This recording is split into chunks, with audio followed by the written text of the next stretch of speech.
The 1970s tested Britain like no decade since the war. Inflation gnawed at every wage packet, the lights went out during the 3-day week, and a weekly shop that once felt manageable suddenly cost a small fortune. Yet families kept the table full, not with luxury, but with cleverness. Meals stretched from scraps, tins, and whatever the butcher sold off cheap on a Friday afternoon. We are counting down 25 cheap British meals that carried households through those hard times, from convenience food shortcuts to thrifty suppers your nan could make in her sleep.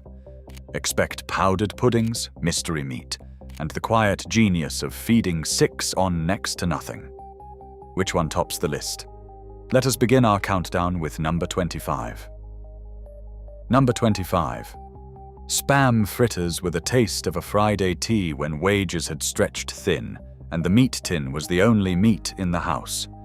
Housewives sliced the pink block of tinned pork, dipped each piece in a cheap flour and water batter, and lowered it into spitting fat until it puffed up golden and crisp. A tin of spam cost only a few pence and could be made to feed a whole family, especially served with chips and a spoonful of beans. Children who turned their noses up at it, cold devoured it, fried, the salty meat hidden inside its crunchy jacket. The smell of hot fat filled small kitchens across the country, a signal that something cheap had been turned into something almost celebratory. For households watching every coin through the worst of the inflation years, the spam fritter was proof that thrift could still sizzle. Number 24. Pilchards on toast lived quietly at the back of every cupboard, a tin of oily fish in tomato sauce, waiting for the days when the purse ran empty before payday. Housewives forked the pilchards onto thick slices of toast, mashed them flat, and slid the lot under the grill until the edges blistered and the tomato sauce bubbled. A tin cost barely more than a few pence, yet delivered protein enough to silence hungry children before bed. The strong, fishy aroma drifted through terraced houses on dark winter evenings, dividing families as sharply as any dish on this list. Some grew up loving the soft bones and the sharp sauce, others pushed it to the side of the plate. Yet it endured because it asked nothing of the cook and gave so much for so little. In the lean middle of the decade, pilchards on toast was supper made from the cupboard alone. Number 23. Beans on toast became the reliable fallback of the 1970s, the meal a mother could throw together when money, time, and patience had all run out at once.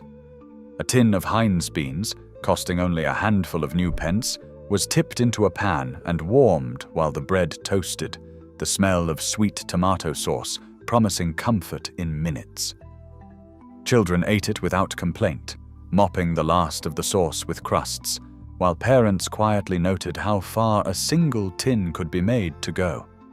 During the power cuts of the 3-day week, families warmed beans on camping stoves and ate them by candlelight, the orange glow of the gas ring lighting tired faces. It was never grand and never pretended to be. But beans on toast filled bellies on the nights when nothing else could, the dependable answer to a decade that kept knocking the budget sideways. Number 22. Smash instant mashed potato arrived like a small miracle for the harassed cook. A packet of dried flakes that became a bowl of mash in moments without a single potato peeled. The famous television advert, with its tin Martians laughing at the old-fashioned business of boiling and mashing, made smash the very emblem of 70s convenience. A box cost little, kept for months, and turned a few minutes of boiling water into a steaming side dish that stretched any meal. Mothers piled it beside sausages, spooned it over cottage pie, or simply served it with gravy when the cupboards were near bare. Purists swore it could never match the real thing, and they were right. But on a busy weeknight with children to feed and no time to spare, smash won. It was thrift dressed up as the future, and for a decade short on both time and money, That was enough. Number 21. Semolina and jam carried the taste of school dinners into the family kitchen, a milk pudding so cheap it could feed a table for pennies. Housewives stirred the fine semolina into hot milk, sweetened it with a little sugar, and poured it into bowls while it was still loose and steaming. The crowning touch was a single blob of bright red jam, dropped into the center and swirled through the pale pudding until it ran in ribbons. A bag of semolina cost next to nothing and lasted weeks, making it the dependable pudding for families with little to spare. Children either loved the smooth warmth or loathed the faint skin that formed on top, a divide that echoed across playgrounds and dinner tables alike. Yet for all its plainness, semolina and jam was sweetness conjured from milk and powder, a small comfort at the end of a frugal day. Number 20. Cheese on toast, or Welsh rarebit when a mother had a moment to spare, turned a heel of bread and the last of the cheese into a supper that felt like a treat. The simplest version was nothing more than grated cheese melted under the grill until it bubbled and browned, the smell filling the kitchen long before the plates were down. A more careful cook would mix the cheese with a splash of milk, a dab of mustard, and a little flour, spreading the paste thick before toasting it to a golden crust. With the price of meat climbing through the decade, cheese on toast became the cheap protein that kept families going, served with a smear of brown sauce or a sliced tomato on the side. It was the supper of a Sunday evening, of a tired Tuesday, of any night when the cupboard offered little but bread and a sweating block of cheddar. Number 19. Vesta Ready Meals brought a whiff of the exotic to the 70s table, a cardboard box of dried curry or chow mein that promised the taste of faraway places for the price of a modest supper.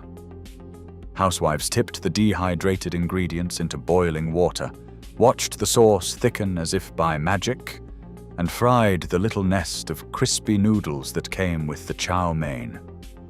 For families who had never traveled further than the seaside, a Vesta beef curry felt almost daring, its mild spice and bright sauce a small adventure on a weeknight.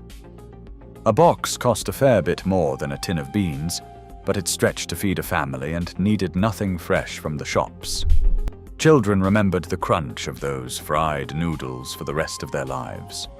In a grey decade of shortages and strikes, Vesta was a cheerful, affordable glimpse of somewhere warmer and brighter. Number 18. Kippers smoked their way onto breakfast and tea tables alike. A cheap and oily fish that delivered far more than its modest price suggested. Housewives slid the split, amber-colored herring under the grill or poached them gently in a jug of boiling water, the powerful smoky smell announcing the meal to the whole street. A pair of kippers cost only a few pence, yet provided a rich, satisfying plate served with bread and butter to soak up the juices. The fiddly business of picking around the fine bones was simply part of the ritual, a skill children learned young at the kitchen table. The aroma clung to curtains and coats for hours, a smell that some found comforting and others could not abide. Yet kippers endured because they were nourishing, filling, and cheap, the kind of honest food that fed working families when the budget allowed for nothing fancier than a fish. Number 17. Faggots and peas anchored the Midlands table with a richness that belied their humble origins, a dish built from the parts of the pig that nobody else wanted. Butchers and brands alike mixed liver, heart, and belly with breadcrumbs, onion, and sage, rolling the mixture into dense balls wrapped in caul fat and baking them in a thick onion gravy. Served with a great spoonful of mushy peas, faggots delivered a meal that stretched a few pence of offal into a proper supper. In the 1970s, frozen and tinned versions appeared in the shops, making the dish easier than ever for busy families to put on the table. The savory herbal smell of baking faggots filled kitchens across the Black Country and beyond, a scent that meant a filling tea was on its way. For households squeezed by rising prices, faggots and peas turned the cheapest cuts into something warm and genuinely loved. Number 16.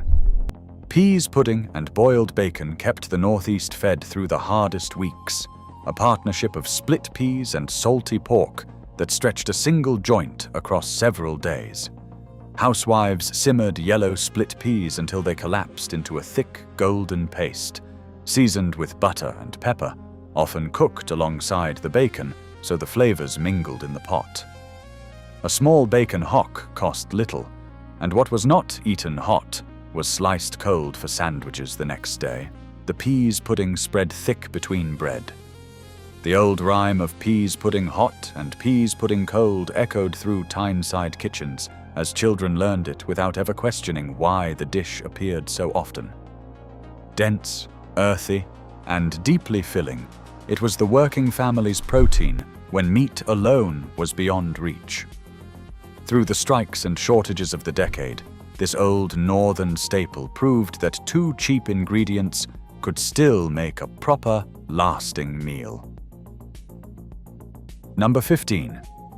Tripe and onions still lingered on northern tables in the 1970s, though the decade would prove to be its long, slow farewell. Housewives simmered the pale, honeycombed stomach, lining gently with onions and milk until it turned tender, the dish demanding patience more than money. A portion cost only pennies, making it one of the cheapest plates a family could put together, served steaming with bread to mop the creamy liquor. Yet tripe was already fading from favor, its strong smell and unusual texture making it a hard sell to children raised on fish fingers and tinned beans. The tripe shops that had once dotted every northern high street were closing one by one as tastes shifted and supermarkets took hold. For the older generation, it remained a comfort and a point of pride. A taste of harder times survived. By the end of the decade, tripe and onions had become a memory more than a meal. Number 14. Bread and dripping survived into the 1970s, as the starkest reminder of how thrift was passed down through generations. Every Sunday, roast left behind a small treasure of rendered fat, which careful mothers strained, cooled, and kept in a pot to spread on thick slices of bread through the week. A scrape of the salty, savory dripping carried the faint memory of the joint long after the meat itself was gone, finished with nothing more than a pinch of salt. For families counting every coin as prices climbed, this was supper made from what would otherwise have been thrown away. Children of the decade often ate it without a second thought, the brown jelly at the bottom of the pot prized above the pale fat on top. It was never a meal anyone boasted of, yet it spoke of a household that wasted nothing. Bread and dripping was endurance, plain and unadorned. Number 13. Angel Delight whipped a little joy into the 70s pudding bowl, a packet of flavored powder that became a creamy dessert in moments with nothing more than cold milk. Children watched in wonder as their mothers beat the pink or yellow powder into the milk, and it thickened before their eyes into a soft, airy mousse. Butterscotch and strawberry were the favorites, spooned into bowls and chilled in the fridge until tea time, a treat that cost only a few pence to feed the whole family.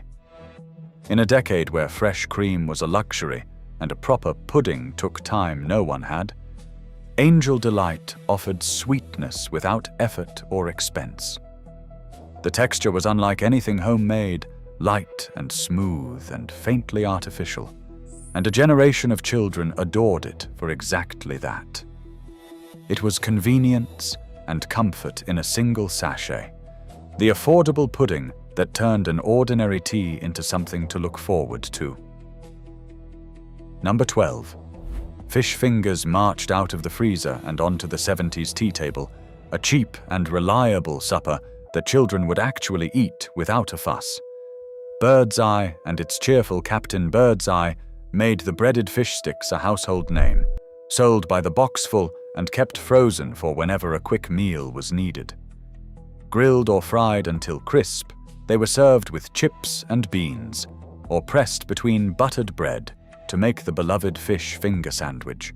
A box cost modestly and stretched across several teas, making it a dependable standby for mothers juggling tight budgets and fussy eaters. The arrival of the home freezer through the decade only cemented the fish finger's place at the heart of family meals. There was no bother with bones, no expensive fresh fish, just a crunchy, golden supper ready in minutes. For countless 70s children, fish fingers were the simple, happy taste of a weeknight tea. Number 11. Cottage pie and its sibling shepherd's pie crowned the midweek table. A clever way to turn a small amount of cheap mince into a meal that fed the whole family twice over. Housewives browned the minced beef or lamb with onions and a little gravy, spread it into a dish, then covered it with a thick layer of mashed potato forked into peaks that crisped golden in the oven. A pound of mince cost only modestly, and bulked out with vegetables and topped with potato, it stretched to feed 6 with ease. The smell of the pie browning under the grill drew children to the kitchen long before it was served. Leftovers reheated just as well the next day, making it a thrifty cook's dream during the inflation years.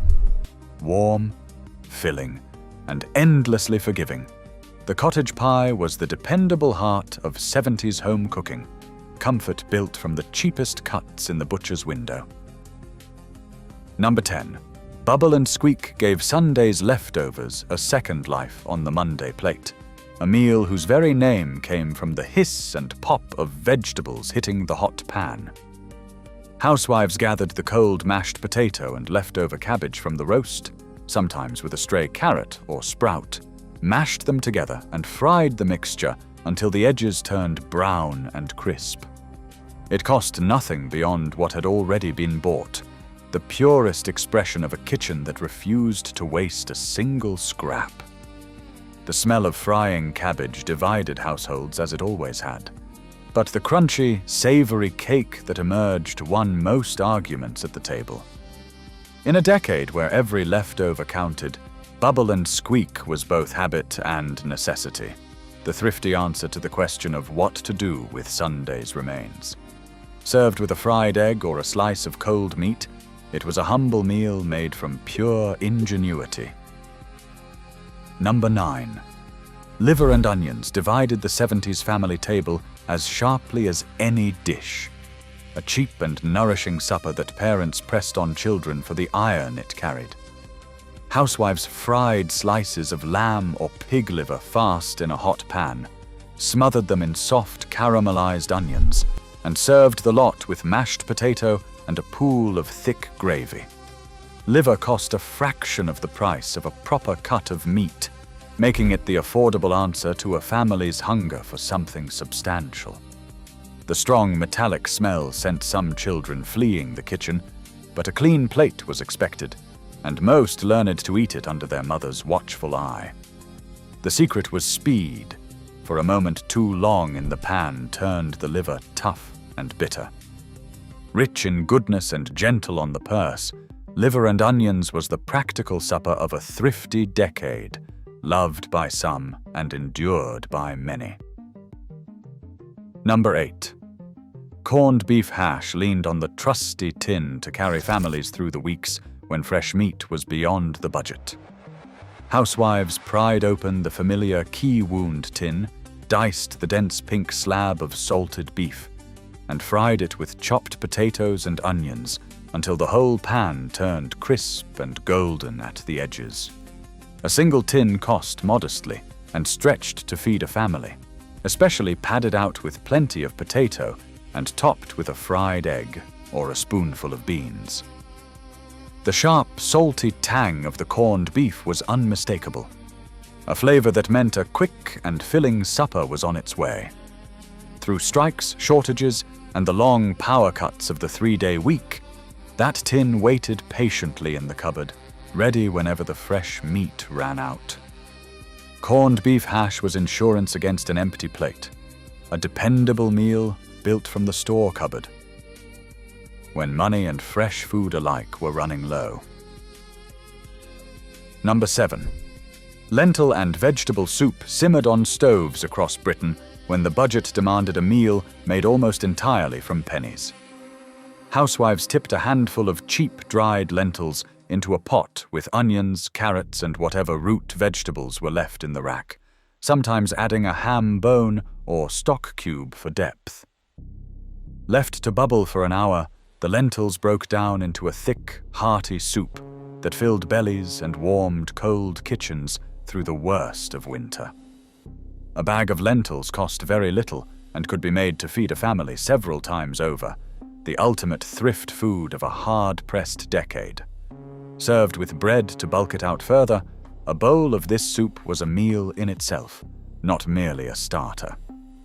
Nourishing, warming, and endlessly cheap, lentil soup proved that a satisfying supper could be conjured from the humblest pulses and the contents of the vegetable rack.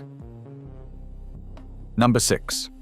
Scotch broth and the neck of lamb stews of the north turned the cheapest, boniest cuts into a meal of real substance.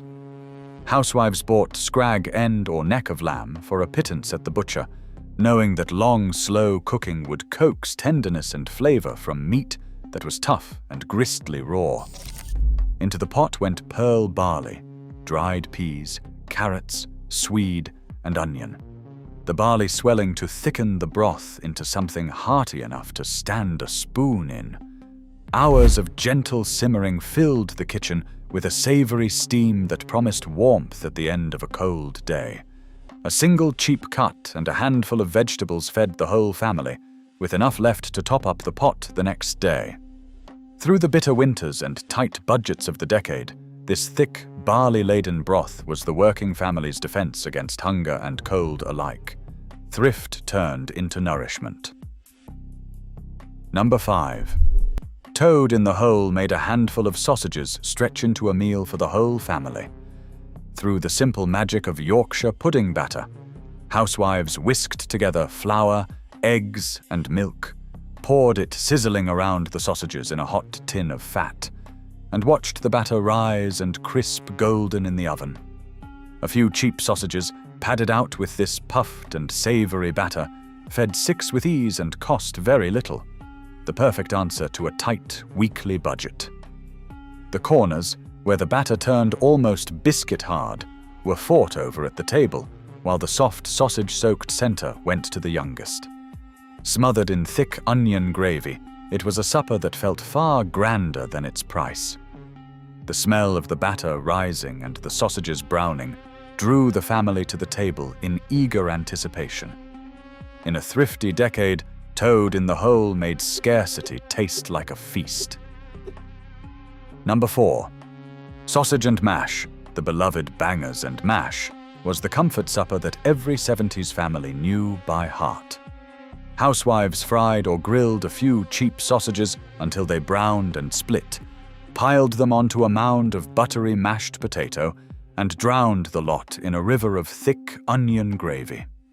Sausages were among the most affordable meat a family could buy, padded out as they were with bread and cereal, making this a meal that fed many for very little. The gravy did much of the work, binding the plate together and stretching the flavor of a few bangers across hungry mouths. Children loved it without reservation, the soft mash and savory sausages a reliable highlight of the week. Quick, cheap, and endlessly comforting, sausage and mash needed no occasion and no apology. Through every strike and price rise the decade threw at the table, this honest plate of food never let a family down. Number 3. Egg and chips stood as the universal cheap supper of the 1970s, the meal that nearly every household turned to when funds were low and time was short. Housewives fried chipped potatoes in a pan of hot fat until golden, cracked a couple of eggs alongside, and served the lot with a slice of bread and a generous shake of salt and vinegar. Eggs and potatoes were among the cheapest food a family could buy, and together they made a plate that was filling, hot, and genuinely satisfying. The yolk, broken and run across the chips, was a small pleasure that cost almost nothing. It was the supper of students and shift workers, of large families and lean weeks, the honest fallback that no one was ever too proud to eat. Through the worst of the decade's hardships, egg and chips remained the dependable, democratic meal that proved a good supper need never be expensive. Number 2. Mince and tatties anchored the family table from Scotland to the south, the savoury mince supper that fed Britain through every tightening of the belt. Housewives browned a pound of cheap minced beef with onions, simmered it in a thin, rich gravy thickened with a little flour, and served it alongside a mound of floury mashed or boiled potatoes. The mince was bulked out with whatever vegetables came cheap, carrots, peas, or a handful of lentils, stretching a small amount of meat across a whole family. It cost little, cooked in one pan, and reheated beautifully the next day, making it the thrifty cook's most trusted friend. Children mashed the potato into the gravy, drawing patterns on the plate as parents watched with quiet approval.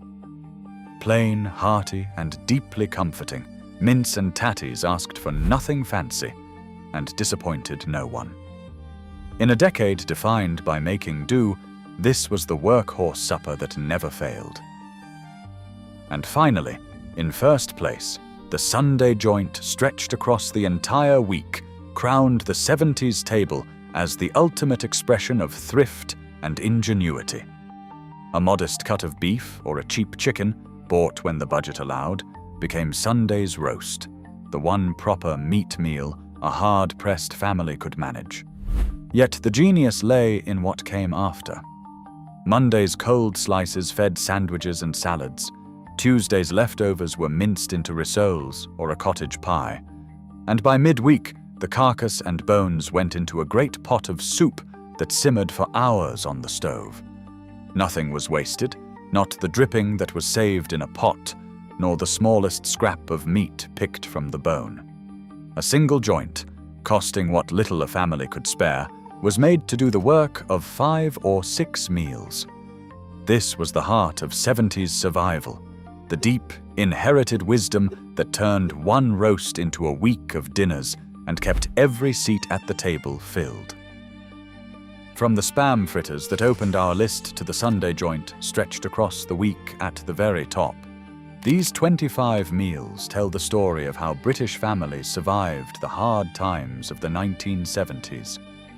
They are the taste of a generation that wasted nothing, stretched every penny, and found warmth around the table when the lights went out and the prices kept climbing. Which of these did your family live on? Let me know in the comments, and if this brought back memories, you know what to do.